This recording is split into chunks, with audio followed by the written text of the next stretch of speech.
Bismillahirrahmanirrahim. Assalamualaikum warahmatullahi wabarakatuh.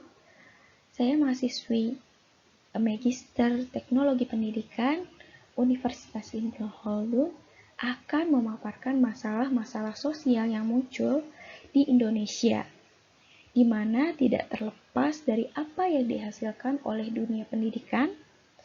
Nah, pendidikan dan pembelajaran didekati dengan paradigma yang tidak mampu menggambarkan hakikat belajar dan pembelajaran secara komprehensif dan kontekstual, sesuai dengan sosiokultural yang ada. Ada dua konsep penting dalam teori Vygotsky, yaitu Zona of Proximal Development atau disingkat ZPD dan Scaffolding.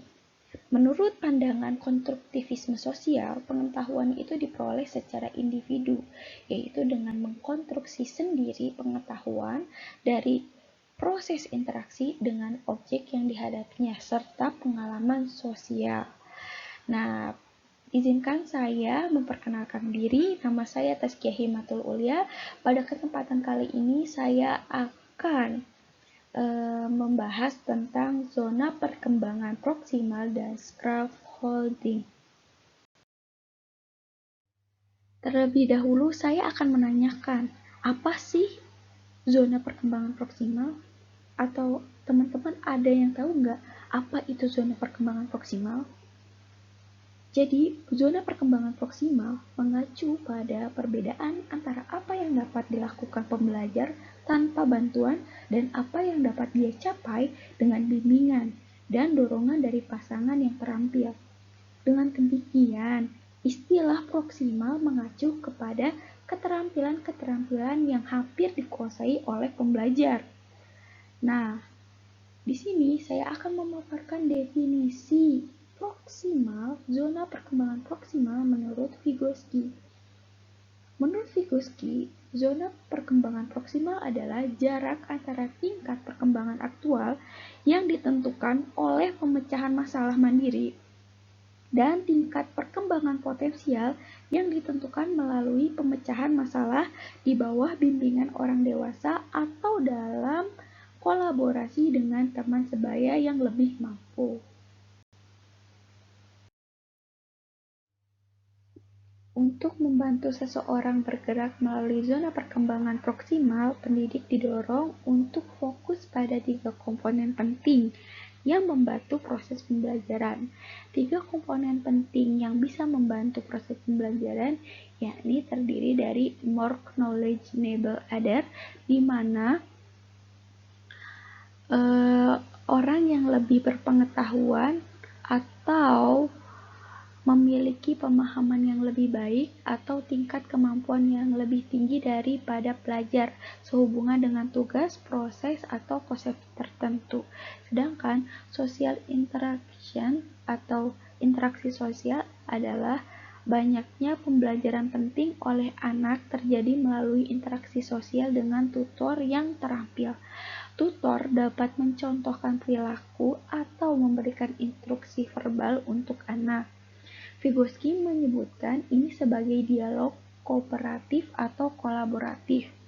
Anak juga bisa memahami tindakan atau instruksi yang diberikan oleh tutor, kemudian menginternalisasi informasi tersebut, menggunakannya untuk membimbing atau mengatur kinerja mereka sendiri. Sedangkan teknik scaffolding pada kalangan masyarakat awam istilahnya disebut dengan perancah. Nah, tampaknya lebih dipahami sebagai sebuah istilah berhubungan dengan teknik konstruksi bangunan, yaitu upaya memasang susunan bambu atau kayu atau balok atau besi sebagai tumpuan sementara ketika sedang membangun sebuah bangunan, khususnya bangunan dalam konstruksi beton. Ketika konstruksi beton dianggap sudah mampu berdiri kokoh, maka susunan bambu atau kayu itu pun akan dicabut kembali dalam konteks pembelajaran.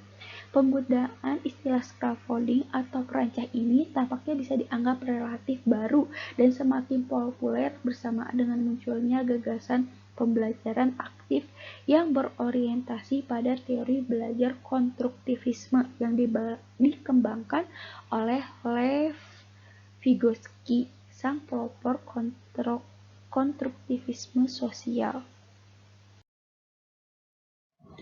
Nah, tadi sudah dijelaskan sebelumnya mengenai teori scaffolding. Apakah teori scaffolding dikemukakan oleh Vygotsky? Jawabannya bukan, teman-teman. Teori scaffolding dikemukakan oleh Wood, Brunner, dan Krauss pada tahun 1976. Perlu digarisbawahi bahwa Vygotsky tidak pernah menggunakan istilah ini dalam tulisannya. Nah, Wood dan teman-temannya mendefinisikan scaffolding ini sebagai dukungan mengajar kepada peserta didik untuk membantunya menyelesaikan proses belajar yang tidak dapat diselesaikan sendiri. Nah, apakah hubungan scaffolding dengan ZPD, Zone of Proximal Development, yakni peserta didik banyak yang tergantung pada dukungan pembelajaran untuk mendapatkan pemahaman yang berada di luar daerah ZPD-nya. Sedangkan peserta didik yang bebas atau tidak tergantung dari dukungan pembelajar telah berada dalam daerah ZPD-nya. Jadi, konsep scaffolding berhubungan erat dengan konsep ZPD. Berikut ini ada tahapan ZDP dalam perkembangan dan pembelajaran. Pada tahap 1 adalah tindakan anak masih dipengaruhi atau dibantu orang lain, yakni pada tahap ini anak masih dibantu memakai misalkan baju, sepatu, dan kaos kaki. Nah, ketergantungan ini sangat besar, namun anak suka memperhatikan cara kerja yang ditunjukkan oleh orang dewasa. Yang tahap kedua adalah tindakan anak didasarkan atas inisiatif sendiri. Nah, pada tahap ini anak mulai berkeinginan untuk menggunakan pakaian sendiri, menggunakan kaos kaki sendiri, dan sepatu. Namun, pada tahap ini anak masih sering keliru memakai sepatu antara kaki kanan atau kaki kiri. Bahkan dalam menggunakan baju butuh waktu yang lama karena kekeliruan dalam menggunakan kancing baju misalkan. Nah, pada tahap ketiga, tindakan anak berkembang spontan dan terinternalisasi, di mana anak mulai menggunakan sesuatu tanpa perintah dari orang dewasa. Sebelum berangkat sekolah, anak sudah tahu apa saja yang akan dilakukan, mulai dari menggunakan seragam sampai menggunakan kaos kaki dan sepatu sendiri.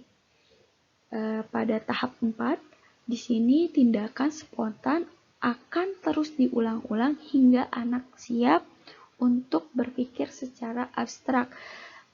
Maksudnya adalah pada tahapan ini anak memiliki perilaku otomatis. Anak dapat melakukan segala sesuatu tanpa contoh tetapi berdasarkan pada kemampuannya dalam mengingat urutan sesuai kegiatan. Bahkan anak mampu menceritakan kembali apa saja yang dilakukan di pagi hari ketika hendak berangkat ke sekolah. Kurang lebihnya mohon maaf. Wassalamualaikum warahmatullahi wabarakatuh.